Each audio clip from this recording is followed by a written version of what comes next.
मैं जो टिप्पणी मैं दूंगी जी कि क्या मैं पूछूं कि चंडीगढ़ में पहले डिनर नहीं होते थे क्या? नहीं देखिए, मैं बता देती हूँ कि राव साहब आपका अब घर है चंडीगढ़ में बहुत सालों बाद। आना जाना और चंडीगढ़ से बढ़ चुका है क्योंकि मैं वहाँ पे हूँ। और पहले तो वो आते थे मे बी कुछ घंटों के लिए और फिर वो निकल जाते थे अपने काम के बाद। अब वो 2 दिन रह के जाते हैं। अब इस बार ही वो आए थे कुछ सोमवार को। उनने और काफ़ी सारे विधायक थे जिन्होंने कहा था कि राव साहब से एक बारी मुझे मीटिंग करनी है, मेरे को बुला दो।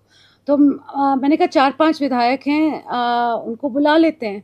तो फिर हमने सोचा कि अगर 5 विधायकों को बुलाएंगे और बाकी 5 या 6 को नहीं बुलाएंगे तो फिर उनको लगेगा कि देखो हमको इनको क्यों बुलाया और हमें क्यों नहीं बुलाया। और ये बात मैं बता दूं, ये हुई थी जून के कुछ बीच में और हमने डिनर किया था, बस सब मिल रहे थे, बातचीत हो रही थी, खाना खा रहे थे, ये बात खत्म हो गई। अब 15 दिन बाद आप सभी को खबर मिलती है और ऐसा सा हाँ जी, जिनसे मेरी मुलाकात हुई और उन्होंने कहा उनको ही बुलाना था मुझे। अब बाकियों को बोलो, मैं उनको भी बुला दूंगी। अब तो सारे आने को तैयार हैं। आप बोलते हैं कि अखबारों में छप जाएगी हमारी भी फोटो और मगर मौका मिल जाता है कि एक दिन आपके यहाँ डिनर किया, दूसरे दिन कहा कि ऐसा कुछ नहीं हुआ। देखो कुछ हो तो बताने लायक तो हम बताएं, मगर कुछ बताने लायक है ही नहीं।